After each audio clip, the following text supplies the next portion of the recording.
Welcome back to The Deep Dive, the place where we take stacks of sources, articles, research, personal notes, and deliver the distilled knowledge you need to be truly well-informed. Our goal is to give you that shortcut, that deep understanding of the complex forces shaping our world, one subject at a time. And today, we are diving deep into the structure and sustenance of an individual who is, well, arguably less a celebrity and more a self-contained global economic entity.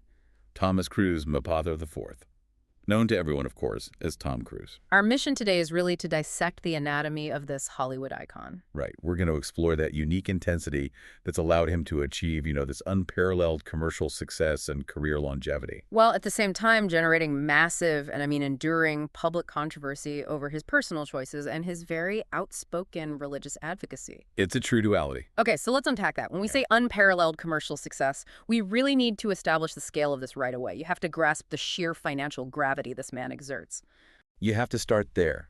Because the money, that's the engine that gives him all the leverage. So what are we talking about numbers-wise? Okay, so as of 2025, his films have grossed over $13.3 billion worldwide. Wow. Yeah. That's a number that places him squarely in the absolute highest echelon of the industry's economics forces. He was consistently one of the world's highest paid actors. And what's really astonishing to me about that figure is the consistency. It's not just one massive hit carrying the whole load. It's relentless. Exactly. I found this data point just illuminating. He holds the Guinness World Record for the most consecutive $100 million grossing movies. 7 of them in a row. 7 films sequentially between 2011 and 2018. That's almost a decade of being a risk-free investment for any studio. A guaranteed success. And that's why he was ranked as the world's most powerful celebrity by Forbes way back in 2006. And that power, critically, has not faded. Look at the accolades he's received just in the last year or so. Right, they signaled this enduring status. He recently got an honorary Palme d'Or at Cannes, the British Film Institute Fellowship in 2025, an Academy Honorary Award, also in 2025. These are serious, high-culture legacy honors. And then on a completely different track, you have the award he got in 2024. The U.S. Navy Distinguished Public Service Award. For his outstanding contributions to the military through his screen roles, specifically referencing the Top Gun franchise.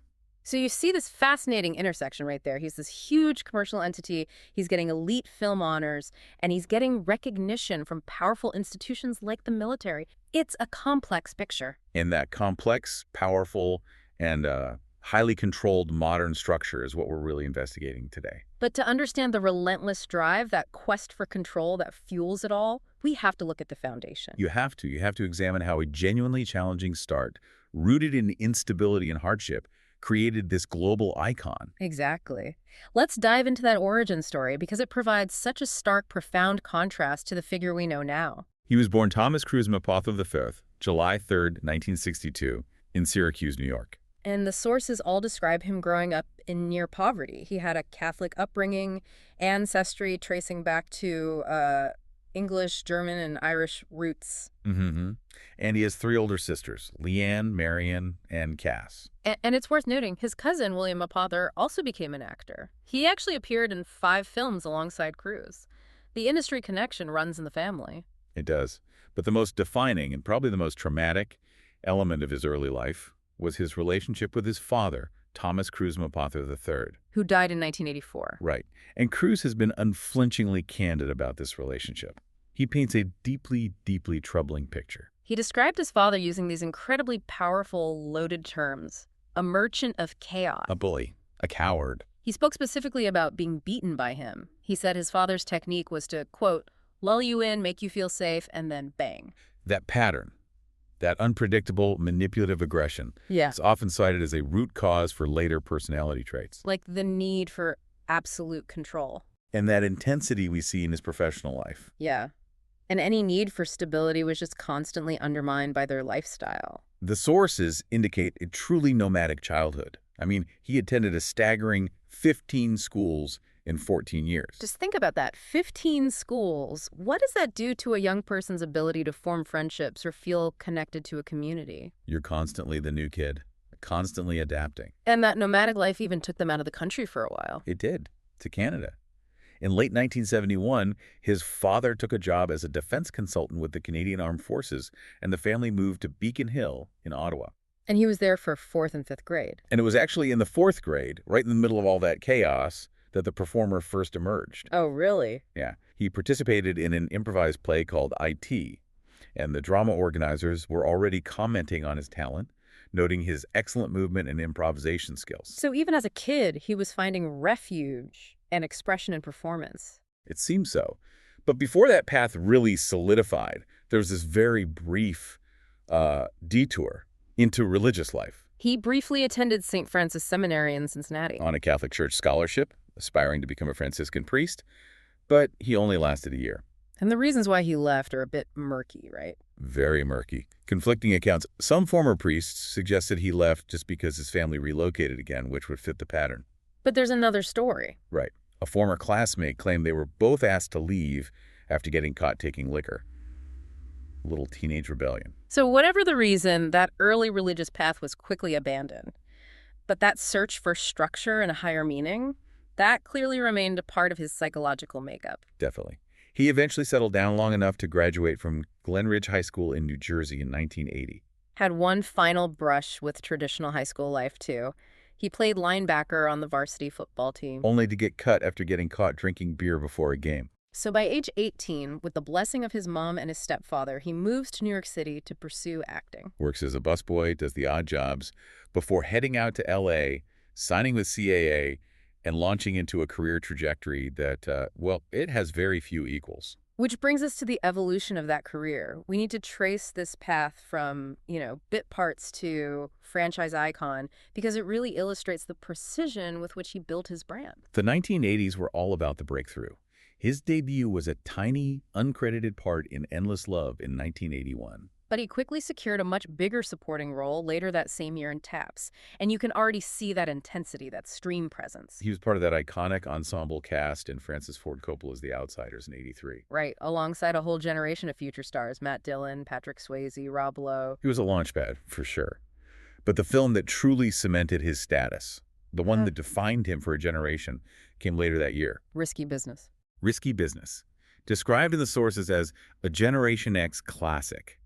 It introduced that charismatic, aspirational, slightly rebellious image that defined his early appeal. And then that appeal just exploded globally with Top Gun in 1986. That cemented him as a superstar and, let's be honest, an international sex symbol. Undeniably. But here's where the career planning gets really sophisticated.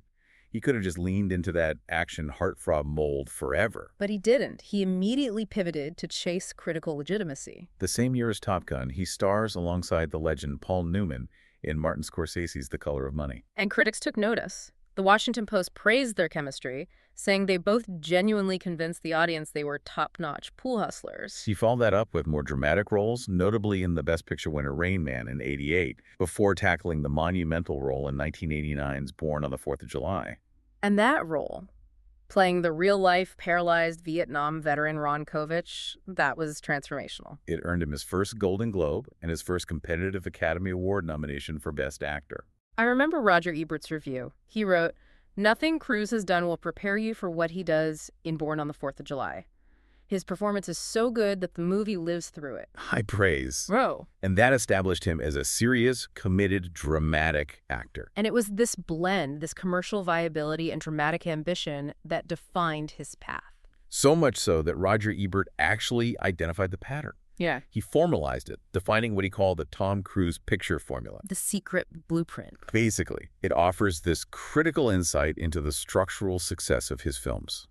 He identified 9 key ingredients that were present in his most successful early work. Okay, let's break this down. What are they? So number 1, the character. Usually a young, hotshot underachiever. Arrogant, but deeply talented. Got it. Maverick, number 2. The mentor. The wise, older figure who guides him. Think Paul Newman in The Color of Money. Right. Then there's the superior woman. Smart, strong, often helps him focus. Exactly. Then the craft, the specific, highly specialized skill he has to master. Flying, playing pool, lawyering. And the arena, the high-stakes place where that craft gets tested. A cockpit, a courtroom. Then you have the arcana, which is the specialized knowledge or secret language of that world. The jargon. The jargon, yeah. Then the trail, The journey of mastery, the proto-enemy, a rival who is basically him but less refined, like Iceman. And finally, the eventual enemy, the external force he has to face. And what's brilliant is how versatile that structure is.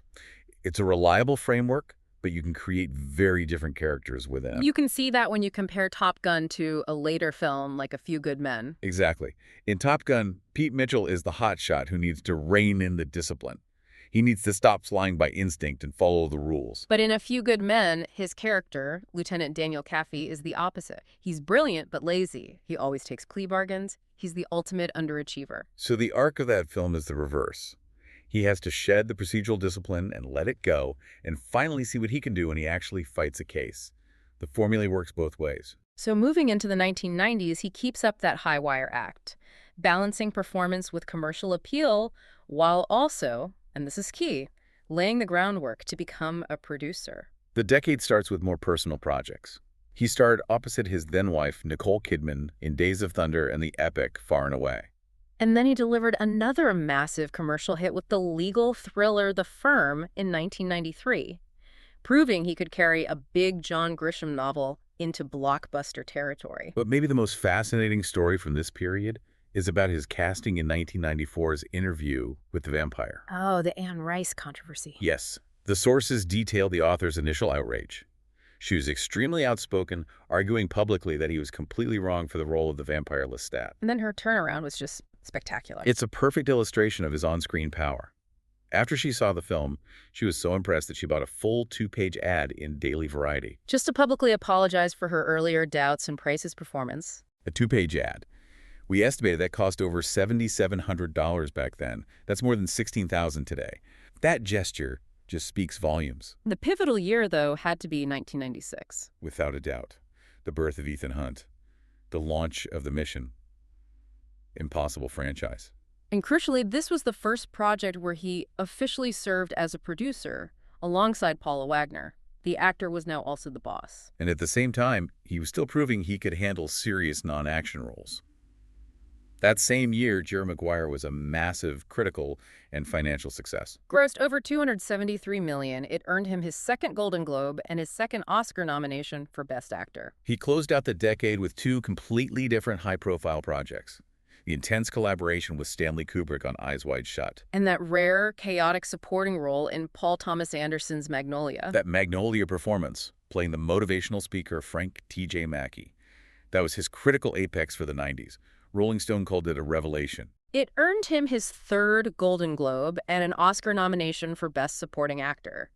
He proved he could command the screen as a lead and steal the show as a supporting player. So by the 2000s, the focus shifts. Firmly. He becomes the established action star and sci-fi powerhouse. With good reason. Mission Impossible 2 in 2000 was the highest-grossing film globally that year. It cemented the franchise's economic dominance. He then moved into that huge collaboration with Steven Spielberg, starting with Minority Report in 2002. Which is now, routinely included in lists of the greatest sci-fi films of all time. It shows he could pick projects with lasting artistic merit. Their second collaboration, War of the Worlds in 2005, was another box office juggernaut, 4th highest-grossing film of that year. But he was still picking challenging dramatic roles, too. He did The Last Samurai and got a lot of critical praise for playing against type as the villain, Vincent, in Michael Mann's Collateral. Critics loved that one.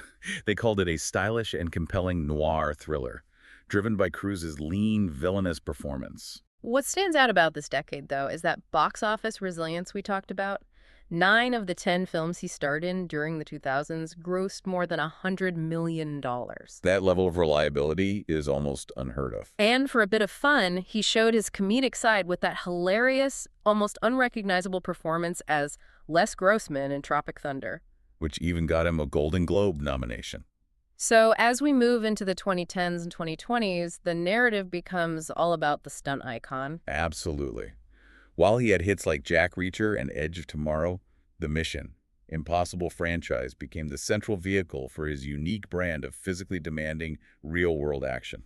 Ghost Protocol in 2011 was huge, but Fallout in 2018 really cemented the franchise's peak. It grossed over $791 million. That was his biggest commercial success, unadjusted for inflation, up until Maverick. Top Gun Maverick in 2022, the ultimate career peak of this era. Premiered at Cannes, where he got his honorary Palme d'Or, and the film just became an immediate cultural phenomenon. It broke records, grossed over $1 billion worldwide, making it his highest-grossing film ever. But what's essential to understand here isn't just the $1 billion. It's the financial structure behind that success. Right. The sources say he earned a combined pay package of $100 million for Maverick. And that wasn't just a salary.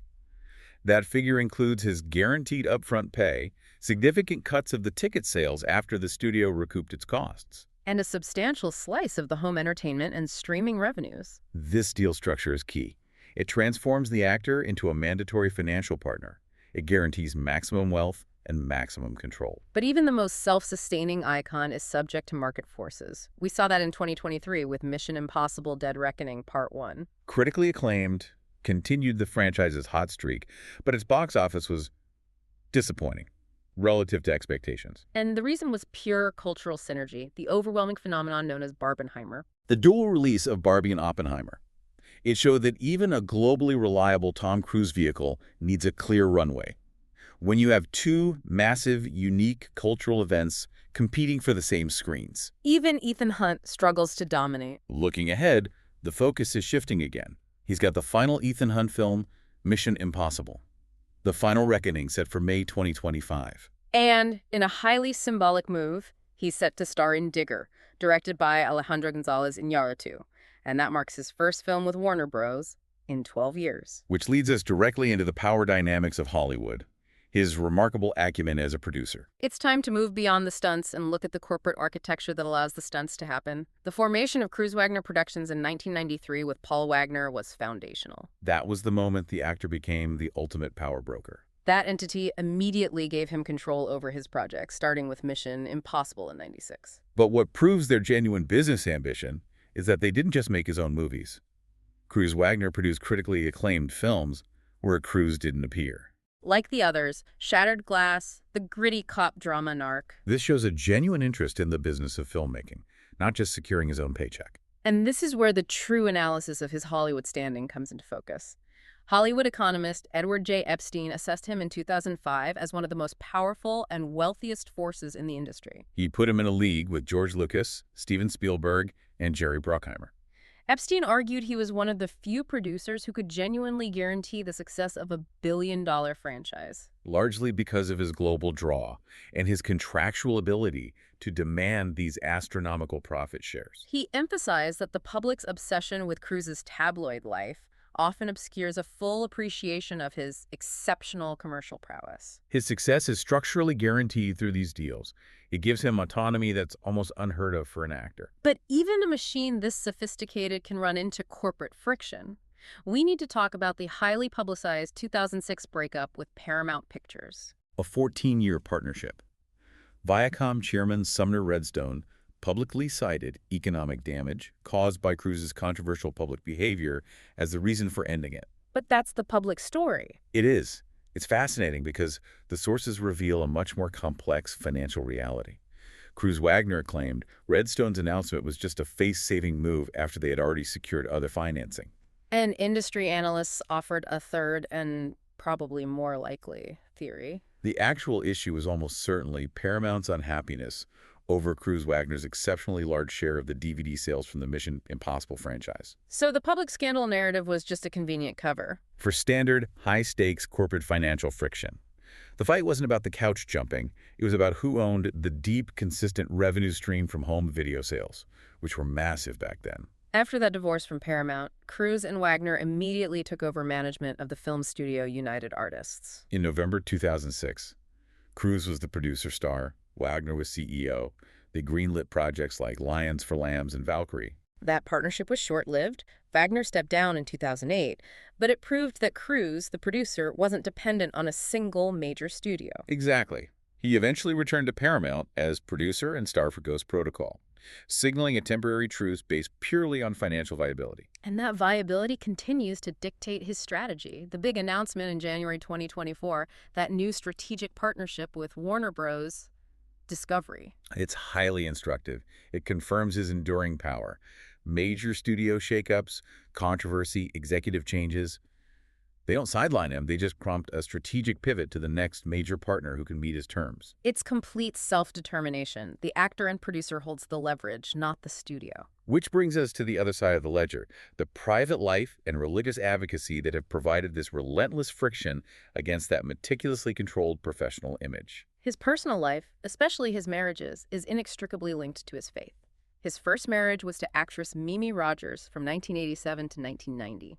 Rogers was a Scientology auditor, and she was the one who introduced Cruz to the organization in 1986. That was the catalyst for the entire next phase of his life. Their split became very public when Rogers gave an interview in 1993 and mentioned he had considered becoming a monk. She later retracted those comments, but friends suggested that retraction was highly pressured, with Cruz's team warning her career would be over unless she did. The settlement was reportedly $4 million. Then came his second highest-profile marriage to Nicole Kidman. They met on the set of Days of Thunder, married in 1990, and adopted 2 children. That marriage ended in 2001.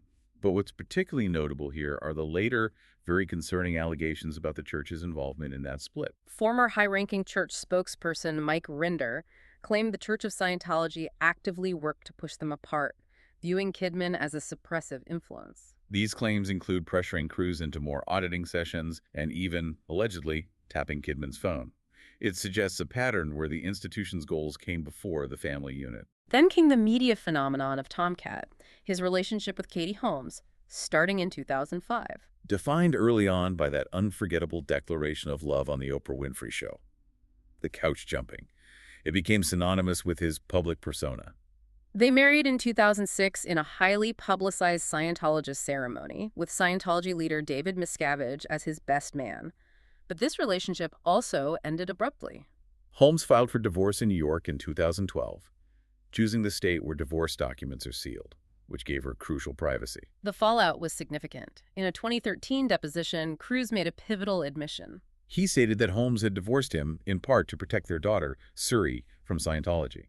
He confirmed that Suri is no longer a practicing member of the church. That statement provides the strongest public explanation for the suddenness and secrecy of that divorce. And that separation was followed by that highly controversial girlfriend audition report from Vanity Fair in 2012.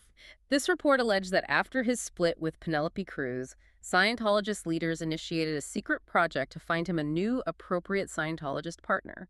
It detailed a process of auditioning actresses, leading to a short relationship with Nazanin Boniadi. Cruz's lawyers and the church denied the report strenuously. But the story gained a lot more credence later when the director and ex-Scientologist Paul Haggis confirmed it, stating he was appalled that any church would treat its parishioners this way. To maintain this highly controlled image, Cruz has consistently relied on aggressive litigation.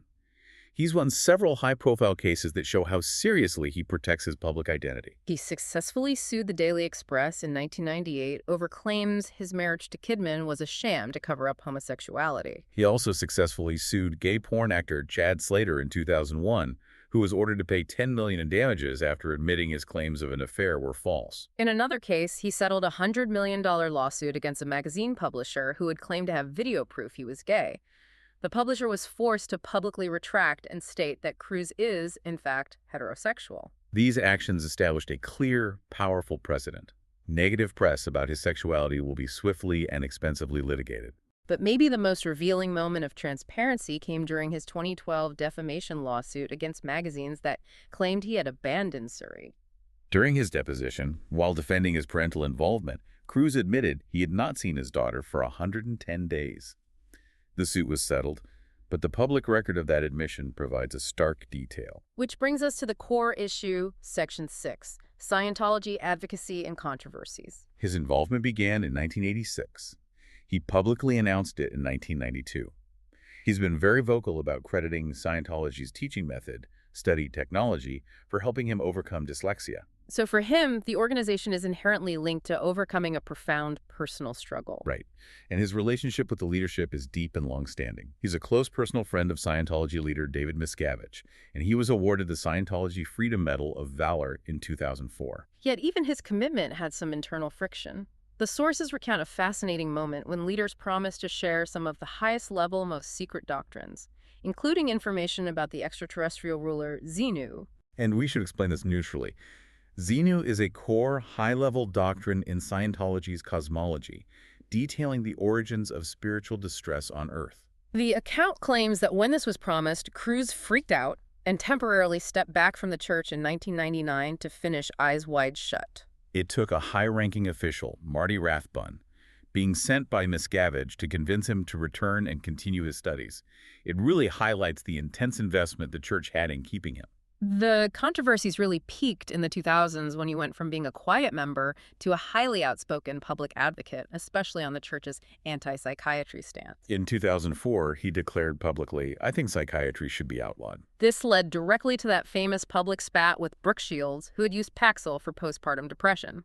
Cruz criticized her, claiming there's no such thing as a chemical imbalance. Shields famously hit back, saying his comments were a disservice to mothers everywhere and telling him to stick to saving the world from aliens. That culminated in the heated argument with Matt Lauer on NBC's Today in June 2005. His forceful rejection of psychiatry drew immediate widespread condemnation from medical authorities. They stated that his comments, given his huge celebrity platform, were furthering the social stigma of mental illness. And this controversy even strained his professional relationships. There was a reported rift with Steven Spielberg after Scientologists allegedly picketed the office of a doctor friend of Spielberg's who prescribed psychiatric medication. The sources suggest this direct confrontation angered the director and caused professional friction. Beyond medical advocacy, he engaged in direct political lobbying for the church. He campaigned for Scientology to be recognized as a religion in Europe. In 2005, the Council of Paris noted he had lobbied French Interior Minister Nicolas Sarkozy. But that effort largely failed in France. The Council of Paris subsequently described him as a militant spokesman and barred future dealings with him. He also co-founded an organization called Downtown Medical after 9/11 to offer detoxification therapy to New York City rescue workers. And that drew heavy criticism from medical professionals about the safety and efficacy of the program, which was rooted in the church's methods. Recognizing the negative feedback, there was a noticeable strategic shift in his image management. In 2004, he replaced his longtime publicist with his Scientologist sister, Leigh Ann DeVette. When she was replaced in 2005, it was largely seen by industry observers as a move to explicitly curtail public discussions on his contentious views. And that control has become strict.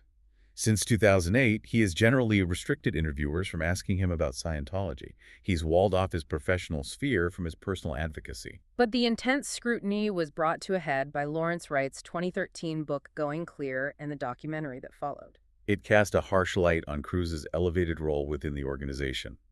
The sources detail serious allegations of abuse and exploitation tied to the church, some of which he allegedly benefited from. Including the claim that the church actively groomed romantic partners for him, suggesting the girlfriend audition story was part of a systemic pattern. And crucially, the allegations included that Cruz benefited from the use of Sea Org and Rehabilitation Project force workers as a source of free forced labor. And just for our listeners, Sea Org is the paramilitary religious order within the church.